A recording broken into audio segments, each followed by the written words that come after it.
बिहार ने विश्व सभ्यता को पहला गणतंत्र तो दिया ही, विदेह राज जनक के रूप में पहला दार्शनिक राजा भी किया। ये भी विश्व सभ्यता में एक अद्भुत उदाहरण है कि जिस बिहार में आस्तिक दर्शन का सूत्रपात हुआ, उसी भूमि पर जैन एवं बौद्ध जैसे अन्य दर्शनों का भी सूत्रपात हुआ। वर्चस्ववादी संस्कृतियों के विरोध में यहाँ से आवाजें लगातार बुलंद होती रही हैं। आइए चलिए बिहार की कहानी की शुरुआत करते हैं।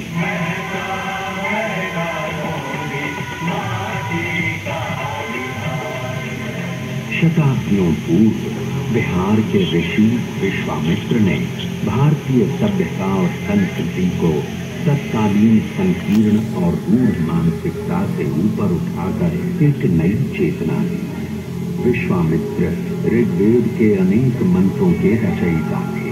उनका आश्रम आज के बक्सर जिले में स्थित था। राम और लक्ष्मण को लेकर उत्तर बिहार में स्थित विदेह की सीता से मिलाने का काम विश्वामित्र ने भी किया। लोग जब अपने जीवन के सच, औचित्य, संवेदना और विडंबनाओं का प्रतिबिंब किसी व्यक्तित्व में पाने लगते हैं, तो उससे हद तोड़कर जुड़ने लगते हैं। सीता एक ऐसा ही व्यक्तित्व लेकर पैदा हुई। सीता ने अपने व्यक्तित्व से संपूर्ण नारी जगत को वो विश्वास दिया जहां उसे कभी अग्नि परीक्षा नहीं देनी होगी। बिहार की कहानी को थोड़ा आगे बढ़ाते हुए महाभारत काल में आते हैं। इस काल के दो महान योद्धाओं को याद कर लेना जरूरी है। पहले मगध के जरासंध और दूसरे अंगराज कर्ण, जो कि वर्तमान भागलपुर जनपद के राजा थे। भागलपुर में कर्ण का किला पुरातात्विक धरोहर के रूप में आज भी मौजूद है। क्योंकि कर्ण किसी राजघराने के वारिस नहीं थे, इस कारण उन्हें पग पग पर अपमान का घूंट पीना पड़ा था। वो एक महान धनुर्धर होने के साथ साथ महादानव्रती भी थे और इस व्रत की रक्षा में ही उन्हें जान गंवानी पड़ी थी।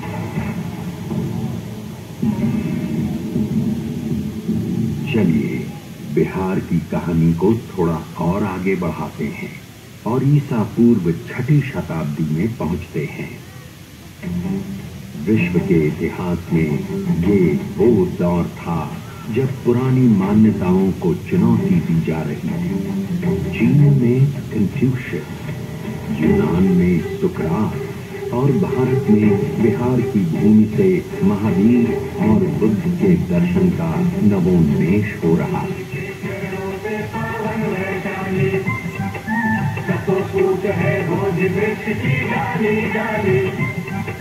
महावीर के चरणों के पावन वैशाली,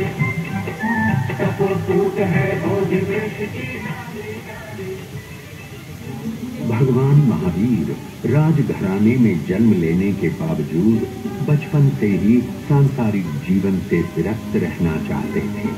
30 साल की उम्र में वे घर छोड़ जंगलों में विचरने लगे और 12 वर्ष की कठिन तपस्या के बाद उन्हें आत्मज्ञान प्राप्त हुआ।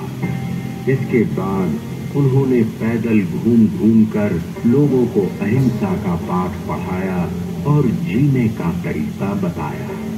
उनका एक प्रमुख दर्शन था अनेकांतवाद। इस दर्शन के अनुसार सच को देखने का सबका अलग अलग नजरिया होता है और जब तक हम सत्य को हर एक नजरिए से परख नहीं लेते, तब तक संपूर्ण सत्य को नहीं समझ सकते। जब महावीर स्वामी केवल ज्ञान की शिक्षा दे रहे थे, लगभग उसी समय एक और महापुरुष सिद्धार्थ गौतम मगध के जंगलों में ज्ञान प्राप्ति के लिए घोर तपस्या में लीन थे। इतिहास इस बात पर मौन है पर हो सकता है महावीर और सिद्धार्थ गौतम मगध के जंगलों में एक दूसरे से मिले होंगे।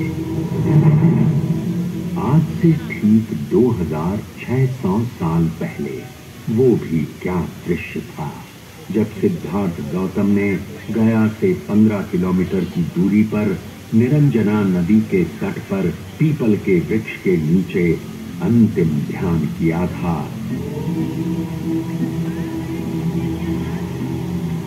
और माया के सम्राट मार ने अपने सारे दंजों को उन पर छोड़ा था और धरती उस संघर्ष की साक्षी बनी। संपूर्ण बौद्ध जगत में बोध गया कि इस जगह को यूं ही ब्रह्मांड का केंद्र नहीं माना गया है। बुद्ध ने बताया कि दो अतिवाद हैं, एक तरफ जीने का भोग और दूसरी तरफ आत्मदमन। एक है खाओ पियो और मौज करो क्योंकि कल मृत्यु है, दूसरा कहता है सारी इच्छाओं को मार डालो क्योंकि इसी के कारण पुनर्जन्म लेना पड़ेगा। उन्होंने इन दोनों रास्तों को छोड़ने को कहा। वे मध्यम मार्ग के विश्वासी थे, जो न प्रवृत्तिवाद है न निवृत्तिवाद। अब हम बात करते हैं मगध के राजा बिंबिसार की। ईसा पूर्व 6वीं शताब्दी में देश छोटे छोटे जनपदों में बटा हुआ था, पर बिंबिसार के नेतृत्व में पहली बार मगध एक साम्राज्य के रूप में विकसित हुआ। जैन और बौद्ध दोनों राजा बिंबिसार को अपने करीब मानते थे। इन्हीं दिनों गंगा के उस पार वैशाली में लिच्छवियों का गणराज्य स्थापित था। वहां की आम्रपाली अपनी सुंदरता, नृत्य कला, गायन वादन के लिए विश्व प्रसिद्ध थी।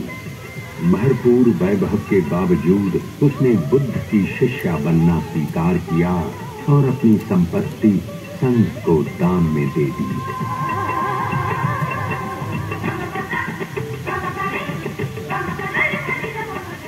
उधर राजनीति के क्षेत्र में बिंबिसार के पुत्र अजातशत्रु ने सामरिक दृष्टि को समझते हुए मगध की राजधानी को राजगीर से पाटलिपुत्र स्थानांतरित करने का फैसला किया और उसी समय राजगीर की सप्तकर्णी गुफाओं में बुद्ध के 500 शिष्य 6 महीने की संगीति के बाद त्रिपिटकों का संकलन किया। बिहार की कहानी को और आगे बढ़ाते हैं और ईसा पूर्व 3री सदी के पाटलिपुत्र में पहुंचते हैं। अरे ये क्या, यूनान का राजदूत मेगास्थनीस यहाँ प्रवासी जीवन बिता रहा है।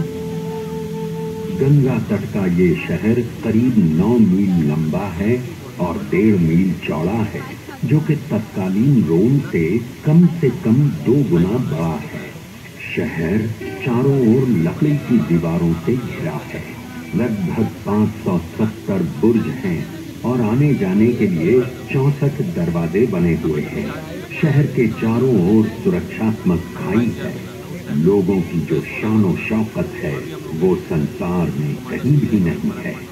शासन की बागडोर चक्रवर्ती राजा चंद्रगुप्त मौर्य के हाथ में है और उनका मार्गदर्शन कर रहे हैं राजनीति और अर्थशास्त्र के आचार्य महापंडित चाणक्य। सिकंदर के आक्रमण को न केवल रोक लिया गया है, बल्कि उसके सेनापति सेल्यूकस निकेटर को हराकर पुरु के हार का बदला भी ले लिया गया है। खैबर से लेकर बंगाल तक शासित ये प्रदेश ही पहली बार भारत का मानचित्र बनाता है। चलिए अब बात करते हैं उस शख्स की जो किसी को संत दिखाई देता है तो किसी को सम्राट, किसी को वो मनुष्यों को परखने वाला राजनीतिज्ञ तो किसी को वो ऐसा विजेता दिखाई देता है जिसने विजय के दुष्परिणामों को देखकर युद्ध को त्याग दिया हो। कलिंग युद्ध के बाद बुद्ध धर्म अपनाने वाला ये शख्स और कोई नहीं बल्कि चक्रवर्ती राजा अशोक थे। सोचिए वो भी क्या परिवर्तन हुआ होगा जब शासन का संचालन लिखित अभिलेखों पर शुरू हुआ होगा। जहां लोग दीवारों से साम्राज्य की सुरक्षा करते हैं, उसने अपने शासन का विस्तार 84,000 स्तूप बनाकर किया। सचमुच अद्भुत थी राजा अशोक की सोच, और ये कोई आश्चर्य नहीं कि आजादी के बाद राष्ट्रीय ध्वज में अशोक के धर्म चक्र को अपनाया गया।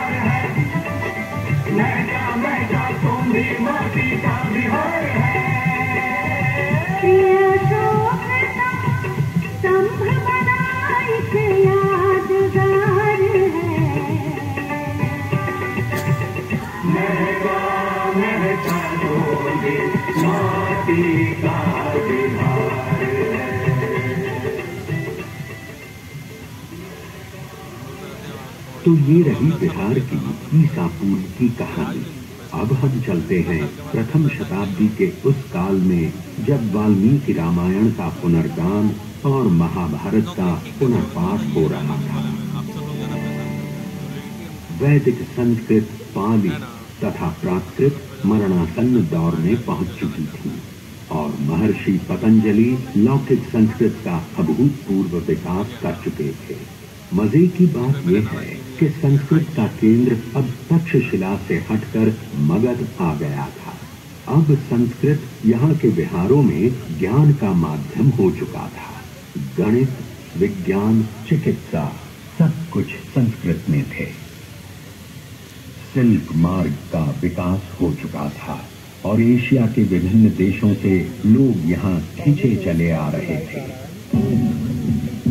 5वीं सदी में बाह्यान मगध आते हैं और अपनी डायरी में लिखते हैं कि यहाँ के शहरों में खूब वैभव है, लोग दान दक्षिणा में आगे हैं, मृत्युदंड प्रचलित नहीं है।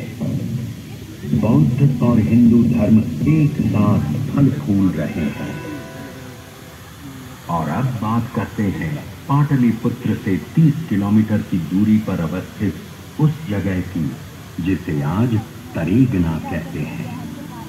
5वीं सदी में खगोल एवं गणित के प्रकांड पंडित आर्यभट्ट तारों को गिन रहे हैं, सूर्य ग्रहण और चंद्र ग्रहण की गुत्थी सुलझा रहे हैं, पृथ्वी के अपनी धुरी पर घूमने की घोषणा कर रहे हैं और उसकी परिधि नाप रहे हैं।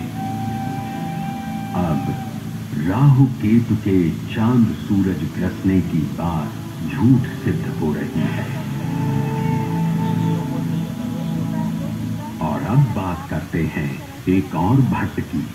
सोन नदी के तट पर बालुका राशि में खेलता बाण भट्ट संस्कृत साहित्य का महान नाटककार, गद्यकार हर्षवर्धन के दरबार का मणिमाणिक बना हुआ है। अरे ये क्या, 7वीं सदी का दृश्य देखिए।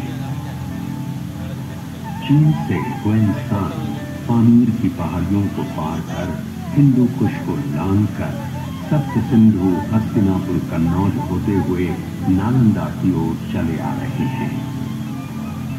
और जब वे नालंदा पहुंचते हैं तो द्वारपाल उनसे कुछ मुश्किल सवाल कर रहे हैं। 10 में से 2 या 3 को ही प्रवेश मिलता है।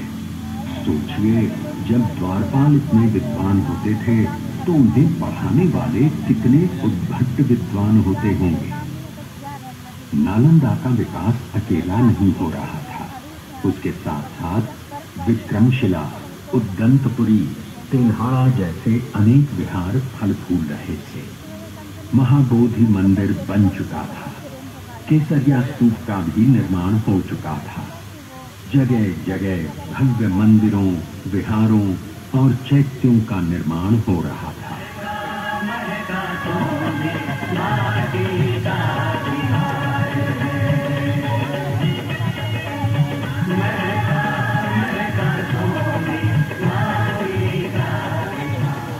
और ये देखिए 9वीं सदी का दृश्य, जब आदि गुरु शंकराचार्य दक्षिण भारत से चलकर मंडन मिश्र से मिलने सहरसा के महिषी गांव की ओर चले आ रहे हैं। लोगों को क्या आनंद आया होगा जब सन्यास और गार्हस्थ्य धर्म के द्वंद्व पर इन दोनों विद्वानों के बीच कई दिनों तक बहस चली होगी। और इस शास्त्रार्थ की निर्णायक भूमिका कोई और नहीं बल्कि मंडन मिश्र की पत्नी भारती निभा रही थी।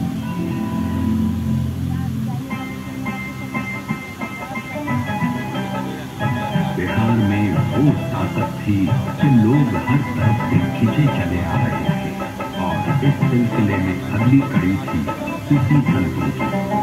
बिहारों का स्थान अब दरगाह खानकाह ले रहे थे। मनेर शरीफ, बिहार शरीफ, फुलवारी शरीफ जैसे कई पवित्र स्थलों का विकास हो रहा था और इस इलाके में इतने विहार बने हुए थे कि मुगल शासनकाल में पूरे प्रदेश का नाम ही बिहार पड़ गया। सरहप्पा की कवि कुल परंपरा में देसिल बैना सब जन मीठा के उद्गायक विद्यापति के बिना बिहार की गलियां सूनी पड़ी रहती। नालंदा विक्रमशिला भले जला दिए गए हैं, फिर भी गलियों की रागिनी जिंदा थी। बिहार की माटी में इतनी उर्वरता है कि 14वीं शताब्दी में ही पुनर्जागरण के लक्षण विद्यापति में आ गए। संस्कृत अब पोथी की चीज हो गई थी। लोक भाषा के कवि विद्यापति पूरे पूर्वांचल में छा गए।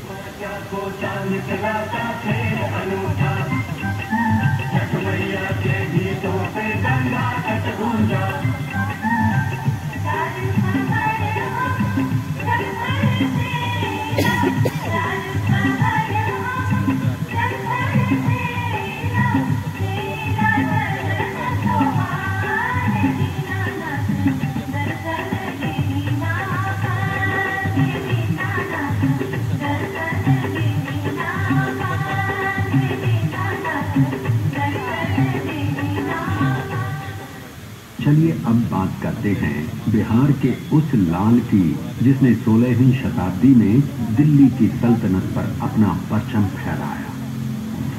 वो न केवल युद्ध कौशल में महारत हासिल किए हुए था बल्कि उससे भी ज्यादा कुशल शासन प्रबंधन था। उसकी सुदृढ़ शासन व्यवस्था का लाभ न केवल हुमायूं और अकबर को मिला बल्कि अंग्रेज शासन को भी मिला। ढाका से पेशावर तक की सड़क, रोहतास का किला, पंजाब में झेलम का किला, दिल्ली का किला, पटना का किला, सभी उसके अवदान हैं। ये कोई और नहीं पर शेर शाह सूरी थे। उसने देश में पहली बार चांदी से बने मानक रुपयों को चलाया और ये रुपए बाद में चलकर भारतीय उपमहाद्वीप के देशों की आधिकारिक मुद्रा बने। उसने डाक व्यवस्था को दुरुस्त किया और पाटलिपुत्र जो कि 7वीं सदी से ढलान पर था उसे पटना नाम देते हुए फिर से विश्व के मानचित्र पर ला खड़ा किया।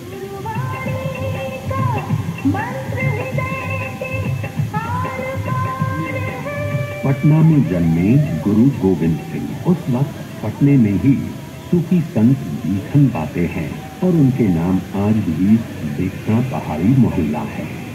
सूफी संत बीखन जब गोविंद राय से मिले तो उन्होंने भविष्यवाणी की कि ये सूर्य जैसा तेजस्वी, वायु जैसा गतिमान और गंगा जैसा पवित्र होगा।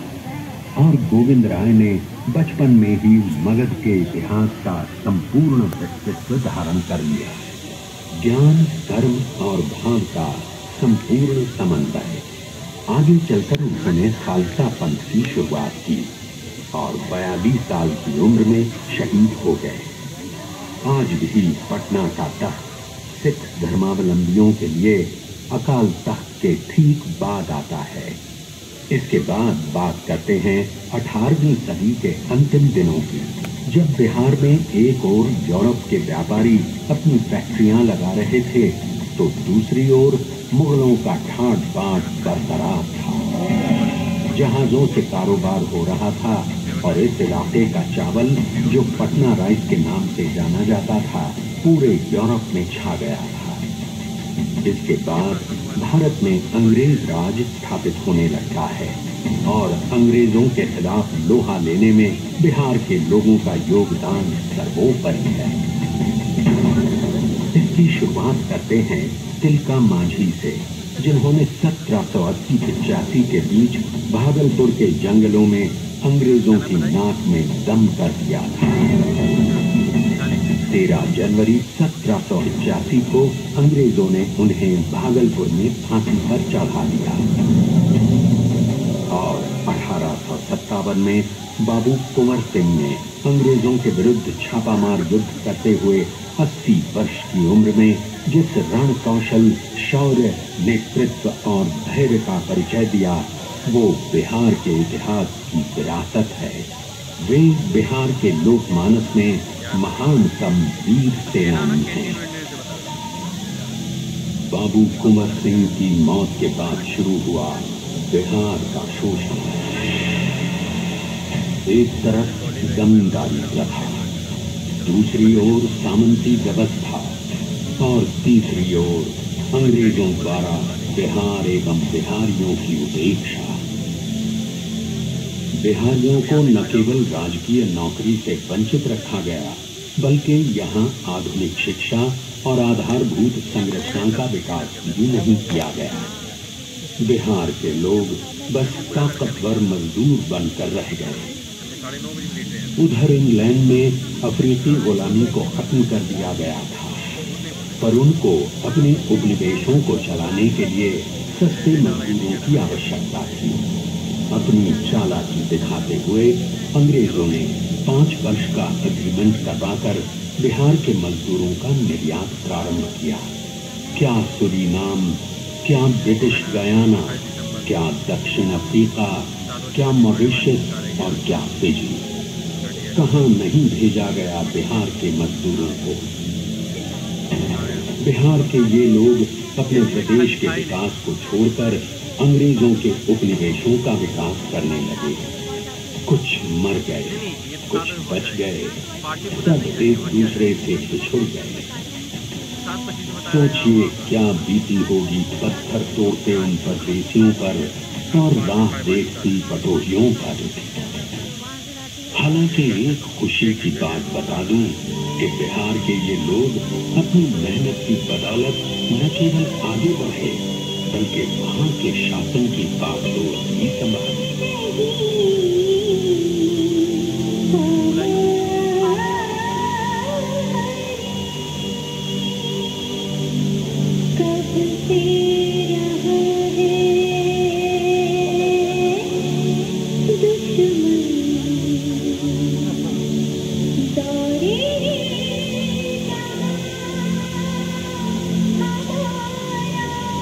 इस बीच स्वतंत्रता संग्राम के लिए बिहार ने एक से एक क्रांतिकारी को पैदा किया,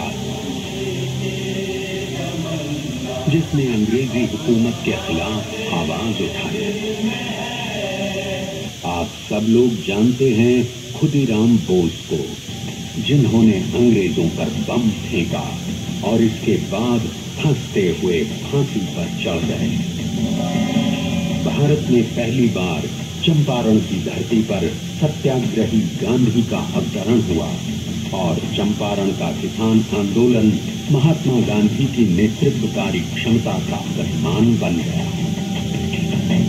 और इस क्रांति की पराकाष्ठा हुई 11 अगस्त 1942 को, जब पटना सचिवालय पर तिरंगा फहराने की कोशिश में अंग्रेजों की गोली से 7 किशोर शहीद हो गए। बिहार के सपूतों की ये शहादत समूचे विश्व में अपने तरह का अकेला उदाहरण।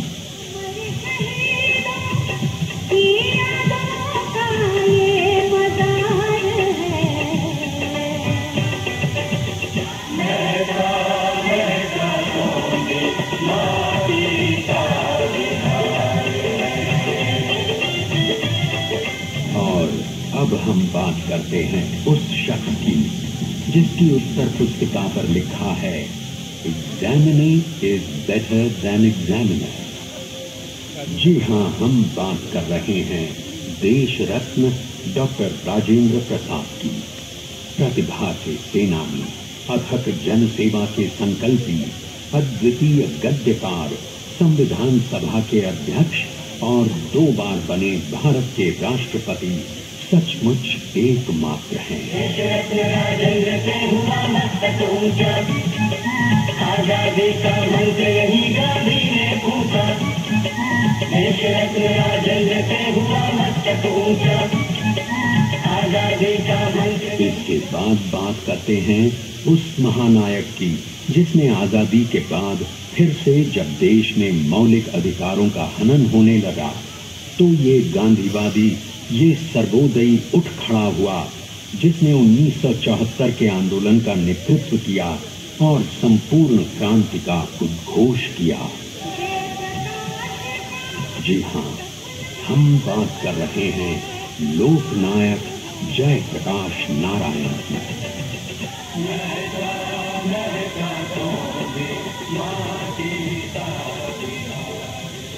आज बिहार अपने नव जागरण के दौर में पुनः अपनी विरासत को याद कर पुनर्जीवन प्राप्त कर रहा है। भगवान बुद्ध के चारों पट्ट शिष्य महाकश्यप, सारिपुत्र, महामोगलायन, आनंद हमें लुभा रहे हैं।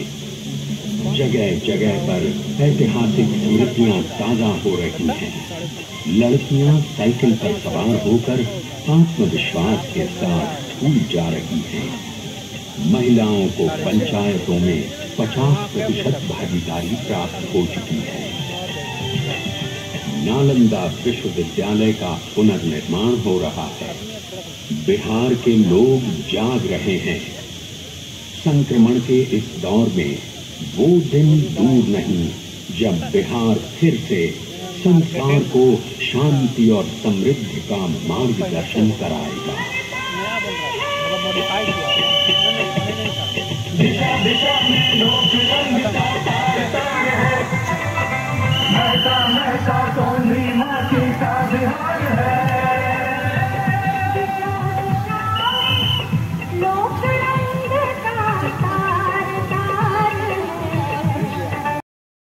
अगर ये आपको वीडियो अच्छा लगा तो मेरे चैनल को सब्सक्राइब करें, लाइक करें और कमेंट करें।